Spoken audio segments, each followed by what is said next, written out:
แล้วมีช่องพันอยู่มี2,000โดยมีหลายแท้นี่เนาะเงินตะกี้แต่ก่อนเจ้าให้แหละแม่เก็บไว้ซอยเฮาแม่ยืมบาทยืมเมืองก็รู้จักบ้านยืมแล้วแม่มีเท่านี้ก็ให้เท่านี้ถ้ามีลายกว่านี้ก็ช่อยลายกว่านี้อันนี้มีช่องพันนึงมี2,000นี่2,000 บาทบ่หรือ2,000 ดอล2,000 บาทเงินเจ้าให้แต่วางหันที่เจ้าให้แหละอันนี้หาจะอยากซอยเฮาโดยช่องพันอยู่ในกระทงหมากแหละอยากซอยลูก 2,000หมดเท่านั้นหมดช่องพันแหละแม่ชอยนี่ซอยเฮาชอยลูกว่าซอยกับซอยซื้อหินและแม่มันยังบ่พอชอยอยู่ชอยกินบริชื่อชอยกินลิ้นกินหัวลูกชอยชื่อนี่แหละพอได้ใช้กันตื่นกันครั้งแรกเนาะพี่น้องเนาะที่ว่าแม่ตู้ซอยแม่มีเป็นหมื่นช่องหมื่นแม่แห้งไห้นะพี่น้องเนาะ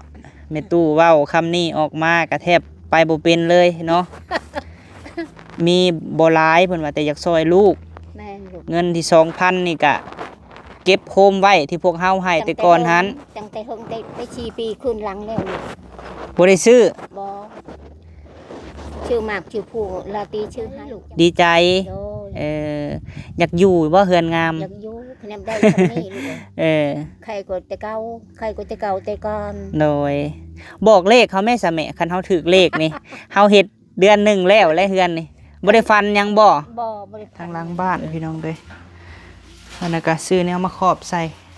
แต่ก็พอดีเทเป็นพื้นเดียวกันเลยเนาะท่อระบายห้องน้ำเฮาแหละพี่น้องเอ้ยข้างหัวเห็นบ่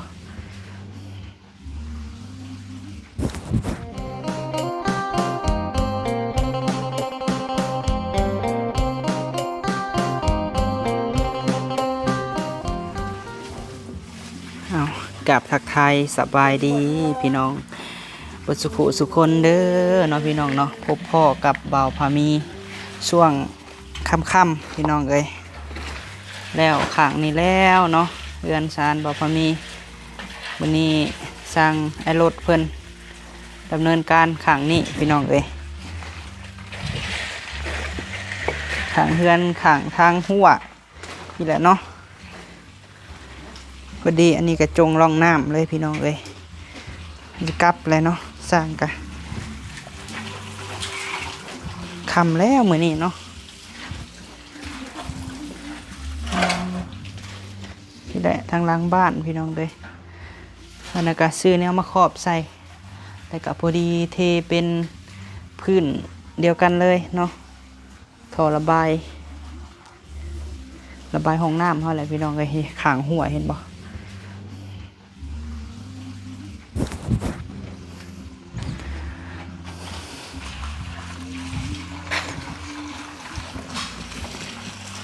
มื้อนี้แล้วครั้งนี้ป้าตะปูลายนี่เนาะนี่ตะปูดอกใหญ่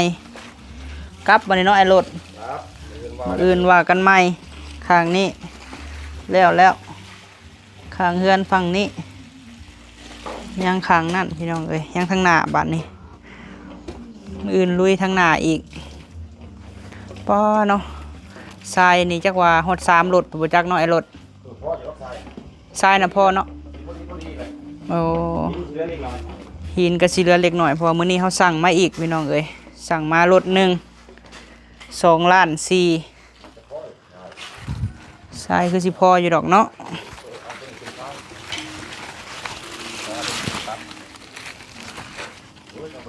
ข้างทางนี้หั่นแล้ว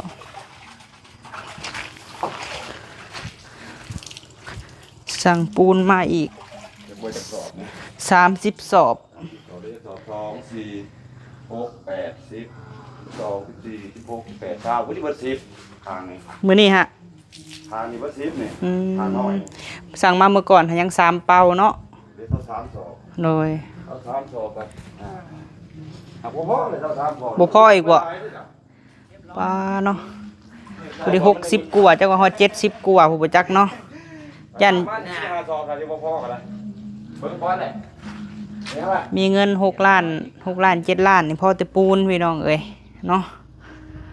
สอบละแสนเลยสร้างที่กลับแล้วบาทนี้ด้วยสั่งหินมาเพิ่มอีกพี่น้องเอ้ยรถหนึ่งเอาเนาะกระเทินเฮ็ดแหละพี่น้องเอ้ยกะ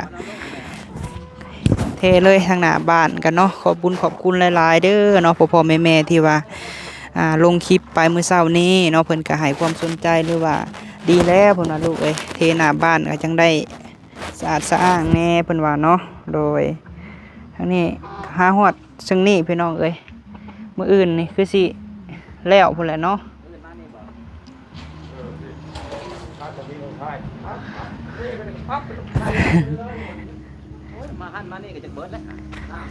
ทางนั้นมุ่งแล้วทางนั้น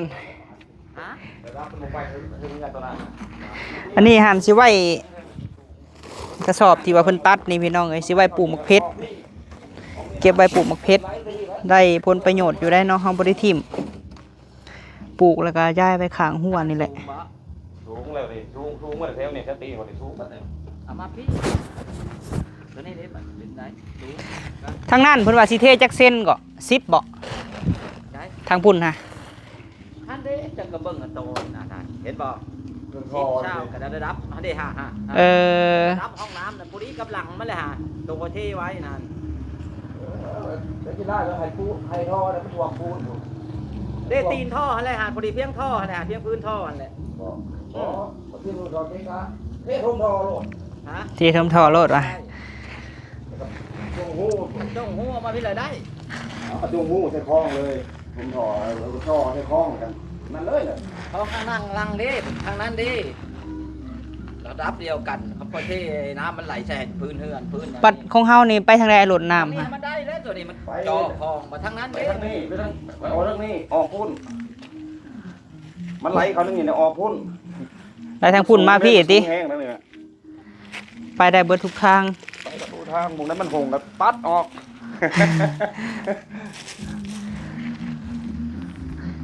โมงกว่าจั่วเลิกไปตู้ก็มาเบิ่งสร้างนี่ฮะกระดอยฮอดคานี่พี่น้องเลยแห้งไงบ่นี่เนาะเหยียบได้อยู่เนาะเนาะเปิดเพลงพี่น้องเลยป้าโอ้ไปตู้สบายดีแม่พาไปตู้มาปล่อยสวนมื้อนี้เนาะลูกหญ้าอยู่เฮือนเจ้าหันเบิดแล้วบ่หญ้านะหมดแล้วเบิดแล้วมื้อนี้หันอยากมาเบิ่งมาเบิ่งเพิ่นเทพื้นงามอยู่บ่แม่ตู้งามลูกครัวหญ้าเลยเนาะแต่ว่าเงินบ่พอนะลูกเนาะฮะแต่เงินบ่พอชื่ออุปกรณ์ก่อสร้างเงินบ่พอโดยสิออกซอยบ่ซอยละมี2,000อยู่มี 2,000 โดยมีหลายแท้นี่เนาะเงินตะกี้แต่ก่อนที่เจ้าให้แล้วแม่เก็บไว้ลูกเก็บไว้จะโฮมมาใช้แคลแล้วมันมีแนวตึงเลยปะไว้หันจะโฮมไปใส่แคลแม่แต่ใช้ลูกช้ามันบ่พอลูกอยากซอยเฮาแม่ยืมบาทยืมเมืองก็บ่จักบ้านยืมแล้วแม่มีเท่านี้ก็ให้เท่านี้อยากซอยลูกแม่ถ้ามีลายกว่านี้ก็ช่อยลายกว่านี้อันนี้มี2,000นึงมี 2,000 นี่ 2,000 บาทบ่หรือ 2,000 ดอล 2,000 บาทเงินเจ้าให้แต่วางหันที่เจ้าให้แหละแต่เจ้าอันทำช่อง YouTube ติดที่แรกแหกมานพ่อแม่เก็บไว้ได้5 ปีผ่านพ้นแล้วเงินนั้นน่ะเก็บไว้โฮมไว้ช่วงนี้เฮาก็บ่ได้ให้แม่ตู้ซ้ำช่วงนี้แม่เอ้ยเพราะว่าเฮาก็เฮ็ดเวียกเฮ็ดงานแม่เอ้ยเฮ็ดเฮือนเพราะว่าก็บ่ได้ให้แม่ตู้แต่เฮิงเลยพี่น้องเอ้ยตั้งแต่เริ่มเฮ็ดเฮือนเฮาก็บ่ได้ให้แม่ตู้แทบจะบ่ได้ให้เลยเนาะซื้อหมากซื้อผู้ก็มีแต่ซื้อแนวกินให้ก็น้องสาวกับน้องเคยแหละพี่น้องเอ้ยซื้อเฮ็ดหาอยู่หากินแต่ว่าให้แม่ตู้ตะกี้ก็เฮาก็ให้อยู่เนาะแม่เนาะอันนี้มีเวียดมีงานมีธุระแม่ก็บ่ว่าหยังมันมีลายกว่านี้ก็ช่อยลายกว่านี้ อันนี้หาจะอยากซอยเฮา โดยช่องพันอยู่ในกระทงหมากนั่นแหละ อยากซอยลูก 2,000 หมดเท่านั้นหมดเฮ็ดคนทงกับเงินเพิ่นผู้ใหญ่เพิ่นหั่นเด้เพิ่นผูกแขนมื้อนั้นแล้วเงินแม่บิ่งหั่นได้5แสนลูกแล้วแม่ชื่อน้ำแล้วชามแท่งเลยยังเหลือเงินช่องแสนกีบในโต เงินแม่บิ่งผูกแขนแต่ปีใหม่พุ่น โอ้ 500,000ให้ยังอยู่บ่ ยังช่องแสน โอ้ ใจแล้วเราชามชื่อน้ำชามแท่งนะ ก็ยังว่าเนาะเงินที่ผู้ใหญ่ให้ก็ยังเก็บหิโฮมไว้ตั้งแต่แม่บิ่งเพิ่นซอยหรือว่าเพิ่นผูกแขนให้แม่ตู้500,000 แม่ลูก ถือว่าเฮากะเงินที่ว่าแม่บิ่งผูกแขนให้บ่าวพามี200หันเนาะพี่น้องเนาะกะบ่าวพามีกับผูกแขนให้แม่ตู้ต่ออีกแต่ปีใหม่พุ่นแหละพี่น้องเอ้ยก็100เก็บไว้เป็นควนทงบ่แม่ เก็บไว้เป็นควันทงแน่บ่เคยมี แนวบ่เคยได้ เพิ่นบ่เคยได้เงินดอนพี่น้องเอ้ย แพงไว้อนุรักษ์ไว้ลูก แพงไว้หั่นแหละเนาะมันแนวบ่เคยได้ แม่ กะนี่เด้อเนาะทางพ่อเพชรหรือว่าแม่บิ่งเพิ่นเบิ่งคลิปกะเงินที่พ่อแม่ให้คืออันเพิ่นให้ลูก200ตั้งแต่มื้อปีใหม่ผูกแขนเพิ่นลูกกะ100หั่นก็ซื้อเครื่องคองนี่แหละซื้อปูนซื้อหยังเนาะและอีก100ลูกก็ได้ผูกแขนให้แม่ตู้แต่ปีใหม่พุ่นเนาะแม่ตู้ก็เก็บไว้บัดนี้หั่นที่มาเว้านี่หั่นอยากซอยเฮานะ2,000บ่ 2,000เงินหมดเท่านั้น เบิดเท่านั้น โดย เอานะพี่น้องเนาะแม่ตู้เว้าคำนี้ออกมากระแทบไปบ่เป็นเลยเนาะ มีบ่หลายเพิ่นว่าแต่อยากซอยลูก แม่ลูก เงินที่ 2,000 นี่ก็เก็บโคมไว้ที่พวกเฮาให้แต่ก่อนหัน ตั้งแต่เฮิงได้4ปีขึ้นหลังแล้วลูก บ่ได้ซื้อ บ่ชื่อหมากชื่อผู้ลาตรีชื่อให้เจ้าชื่อให้คนกินของอยากเจ้าชื่อ เอ น้ำชื่อ อเป็นแนวใดความรู้สึกแม่ตู้ที่ว่าลูกเฮ็ดเฮือนแล้วมาฮอดปัจจุบันนี้ความรู้สึกแม่ตู้เป็นแนวใด ดีใจลูก ดีใจ โดย เอออยากอยู่บ่เฮือนงาม อยากอยู่คะแนนได้คำนี้ลูก เออ ใครก็แต่เก่าใครก็แต่เก่าแต่ก่อน โดยบอกเลขเขาแม่สะแม่คันเฮาถูกเลขนี่ เฮาเฮ็ดเดือนหนึ่งแล้วและเฮือนนี่บ่ได้ฟันหยังบ่ บริพันธ์หยังลูก เออ คนบ่บอก บ่บอกเนาะ โอ้ยลูก คิดว่าอยู่เฮือนแต่ละมื้อแล้วมีคนมาบอก บอก มาบอกเลข บ่บอก คันฮู้ว่าเลขสิออกจังนี่แฮงบอกแล้วเนาะ เว้าอยากช่างให้หมู่ผู้บ่มี เอ อยากช่าง อ วัดช่างว่าชอยเพิ่นคันมีเงินถึง เจ้าหันบ่ โดย สมมุติว่าคันว่าถูกเลขเนาะสมมุติเอา16ตื้อนี่อยากไปทำบุญบ่ อยากทำบุญทำวัดบ่ได้บ่แล้วแม่จะไปทำกับคนบ่มีเฮือนบ่มีดินแม่อยากชื่อให้ อยากซอย โดย ซอยตัวเองแล้วแล้วไปซอยคนอื่นแบบสิบ่ แม่น อืมอ้าวถือว่าเนาะพี่น้องเนาะก็ขอให้แม่ตู้อยู่ดีมีแฮงเนาะ โดย อยู่น้ำลูกน้ำหลานให้เบิ่งผลสำเร็จของเฮานี่แหละแม่เอ้ย อยู่ดีมีแฮง ยังได้มาอยู่นำ โดย อ้าวเนาะอ้าวเนาะถือว่าอดเอาแม่เอ้ยบุญแหละเนาะบุญมาพลาส่งก็สิได้อยู่สิได้อยู่แมนมีหะแลเนาะแม่ตู้แฮงอยู่ดีมีแฮง สิได้อยู่น้ำลูกน้ำหลานไปดนๆแม่เอ้ย โดย บ่คอยหยังหลายเนาะขอให้แม่เฒ่าอยู่ดีมีแฮงพี่น้องเอ้ย โดย ถ้าเบิ่งผลสำเร็จของเฮาอาจจะซ่าแน่แม่เอ้ยอาจจะ เฮาบ่เพียงพอ แม่นอาจจะ ขาดเกินทางเงิน ซ่ากว่าหมู่เนาะแต่กะเฮาก็สิพยายามเฮ็ดให้ดีที่สุดสิเป็นคนดีเนาะพี่น้องให้บ่ให้แม่เฒ่าผิดหวังนั่นแหละถือว่ากะเบิดหลายเติบแม่เอ้ยคือเทแบบหน้าบงหน้าบ้านนี่ก็เบิดหลาย โดย คือหินทรายนี่ก็บ่ฮู้ว่าสิพอหรือบ่พอแม่เอ้ย จักลูกเท่าใด แต่เฮาก็เอาอดทนพยายาม ฉันน่ะค่อยไปเอาเงินก็ได้ลูก เอาเงิน ไปหมากกันเด้อแม่ถือมาเมื่อกี้นี้ช่องพันลูก เบิ่งแม่ตู้สิไปเอาเงินมาให้ แม่ก็เก็บน้อยเก็บใหญ่อยู่ แม่ตู้เอาเงินมาให้พี่น้องเอ้ยคือว่าเฮาก็จำเป็นเนาะจักสิว่าแนวใดพี่น้องเอ้ยอันบ่พอมีกับบ่เอานำแม่ตู้ดอกเนาะอันนี้ก็แม่ตู้อยากซอยก็ถือว่าจักสิว่าแนวใดพี่น้องเอ้ยแม่ตู้เว้าคำนี้ออกมาก็จุกกระบอนเนาะน้ำตาสิไหลเนาะที่ว่า ได้ฟังคำนี้จากแม่ตู้พี่น้องเอ้ยบ่มีแนวซอยบ่มีแนวให้หลานแต่เงินที่หลานให้ผ่านมาเนาะเงินที่ลูกหลานให้เทื่อละ100 200-300 บาทก็เก็บโฮมไว้แต่บัดนี้หันอยากออกชื่อซอยหลานเนาะช่วงนี้บ่พามีกับบ่มีแนวให้แม่ตู้พี่น้องก็คือว่าบ่มีแนวส่งแนวยืนแม่ตู้ก็หลายเดือนแล้วตั้งแต่สร้างเฮือนมาเนาะก็คือแบบซี่แหละพี่น้องเอ้ยไปหาเฮ็ดเนาะก็มันพอขายก็ขายพี่น้องเอ้ยถ้าบ่พอขายก็กินเนาะหาเฮ็ดทุกวิธีทางพี่น้องเอ้ยเพื่อครอบครัวนี่แหละเนาะเพื่ออนาคตพี่น้องเอ้ย อันนี้ก็แพงไว้อยู่ลูกเอ้ย ไส มันบ่เคยมีแบบนี้แม่ก็แพงไว้จำเป็นมันบ่พอเลยอันนี้ก็บ่พอคือกันหั่นแหละช่องพันนี่พันชั้นกับ4-5,000ก็ยังใครแน่ช่อยลูกนะมันบ่มีหมดเท่านี้แม่นับกันเด้อหอดพันนี่บ่นี่1 2 3 4 5 6 7 8 9 10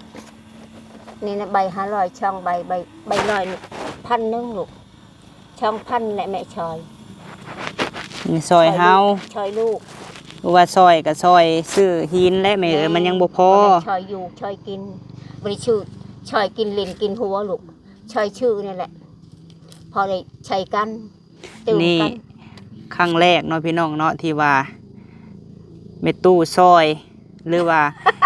เงินน้องลาตีพี่น้องเอ้ยเงินน้องลาตี แม่ เงินบ่พามีแน่แบบกะเงินนำกันแหละผ่านมาเนาะคือน้องลาตีเพิ่นก็เฮ็ดคลิปกับผัวเพิ่นพี่น้องเอ้ยก็แบบทรงยืนไม่เท่าซ้ำกำลังที่ว่ามีเนาะให้ซ้ำที่มี แม่ อันนี้หั่นถ้าว่าเฮามีเฮาก็สิบ่เอาจำนวนนี้แม่เอ้ย เอาบ่ได้ คือผ่านมาเนาะ ถ้าเฮาพอเฮาก็สิบ่เอา อันนี้มันบ่พอพี่น้องเอ้ย คันแม่มีเป็น10,000 20,000แม่แห่งให้ จึงให้เฮาเป็น10,000 20,000พุ่น แม่นให้มันพอให้มันแล้วใช่ลูก โดย อันนี้หั่นบ่พาเฮาสิไปซื้อไปจ่ายค่าปูน โดย เนาะพี่น้องเนาะ บ่พอ ว่า ได้จัด จังไดก็เอาฝากในเด้อพี่น้องเอ้ยเก็บไว้ซะก่อนบัดอันน่ะจังอันนั้นแม่เอ้ยอย่ามันเสียเนาะ สิไว้ใส่ใจค่ะปูนเดี๋ยวจังหน่อย FC เพิ่นสิอันนั้นอีกเนาะพี่น้องเนาะอันนี้ก็เป็นน้ำใจจากแม่ตู้หรือว่าอยากให้ร้านหั่นมันพอเนาะ โดยมันเป็นร้านคมเฮงเอาดอกมันคลนแม่เฒ่ามีบ่มีก็หายืมบ่เคยแต่ว่าแม่ลงใจชอย ลงใจซอย เพื่อนร้านก็คือเพื่อนแม่เฒ่า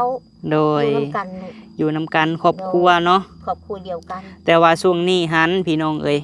เฮือนยังบ่แล้วเลยบ่อยากเอาเพิ่นออกมานอนน้ำตูบน้ำหั่นนะ มันบ่มีบ่นอน แม่น มันหอม นอนอยู่พุ่นก่อนบางท่านเพิ่นก็ถามได้แม่เอ้ยว่า อันบ่าวพอมีกับสาวลาตีนี่อยู่คนละเฮือนบ่เพิ่นว่าเนาะอันที่จริงหั่นน่ะอยู่นํกัน แม่ แต่เพียงแต่คือสร้างเพิ่นมาเฮ็ดเวียกแล้วบ่าวพอมีมานอนพี่น้องเอ้ย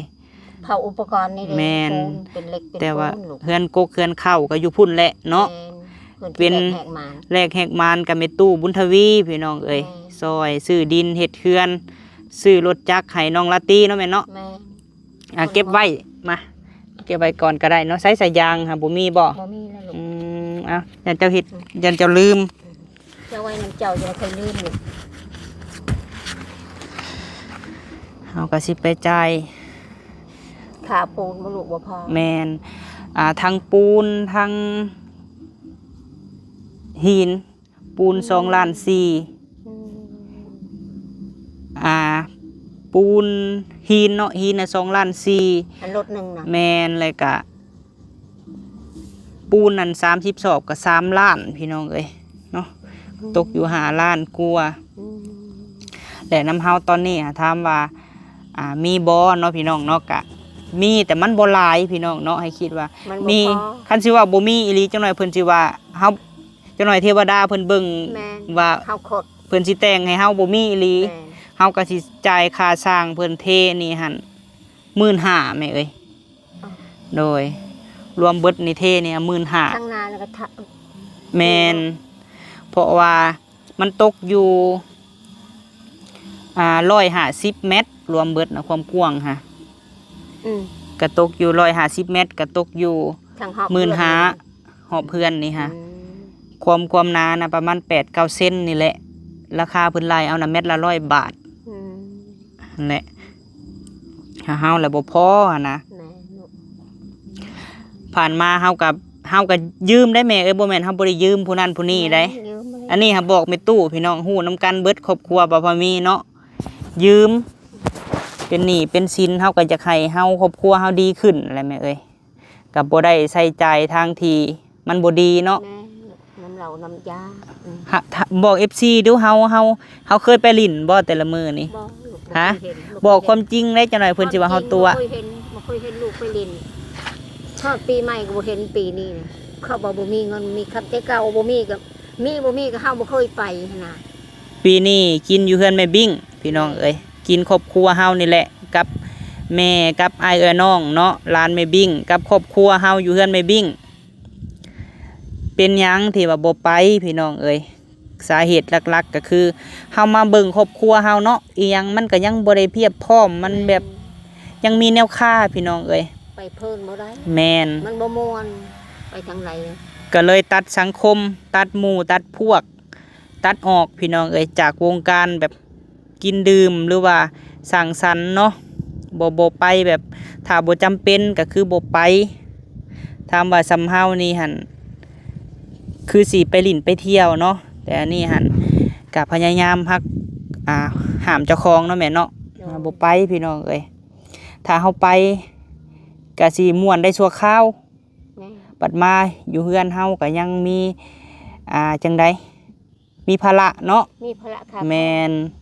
ที่ ที่ บ่ คอคาตีนคามือลูก ที่เฮาเอาเงินคือน้ำเสากึ่มเนาะพี่น้องหรือว่าน้ำเอือลำพรกะมีตู้ก็รับฮู้เบิดพี่น้องเอ้ย โดย ครอบครัวบ่พอมีฮู้เบิดแต่เฮาก็ต้องใช้แม่นบ่แม่เฮาเอาของเพิ่น แม่ แต่เฮาเอาแหละเฮาบ่ใช้นี่เพิ่นก็บ่ให้เฮาได้เนาะ โดยไปจิ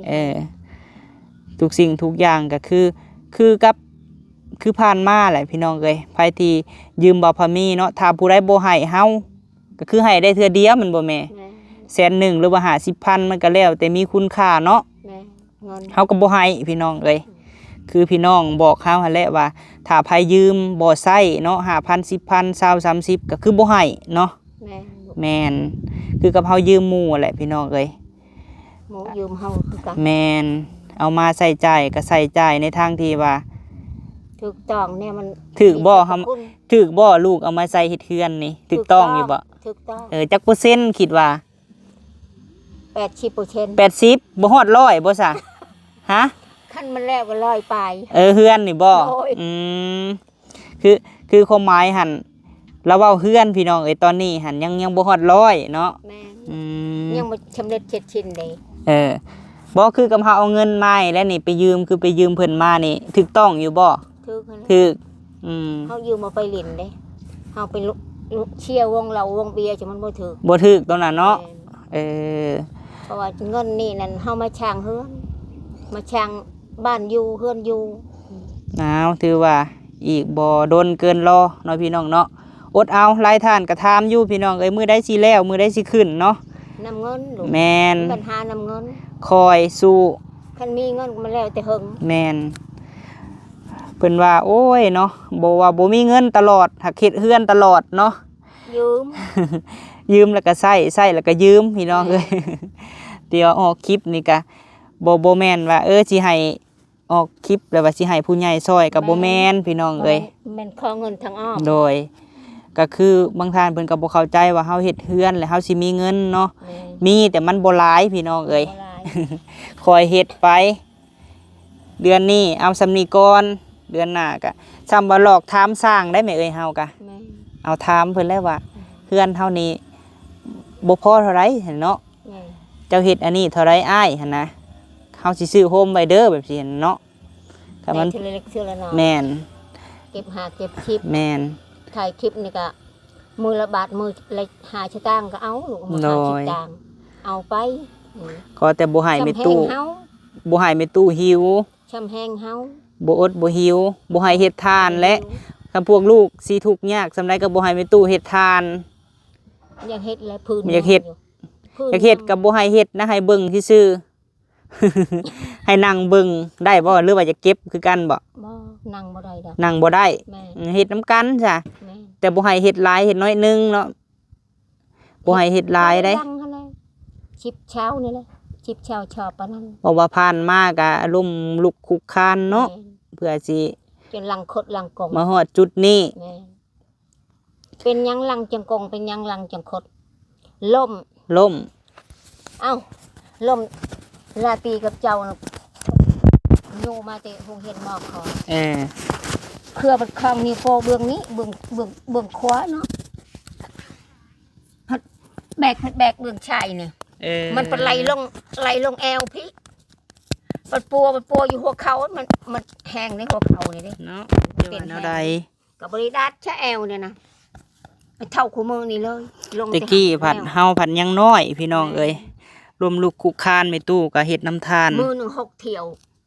แกเอาตั้งแต่เช้าชำนี่ก็ยังบ่แล้วอยู่แก แกใส่ล้อเนาะ แม่นลูก ลูกอันเจ้าผู้ชายนั่นโอ้ยหัดเลยผัก ย่าแหละ อัน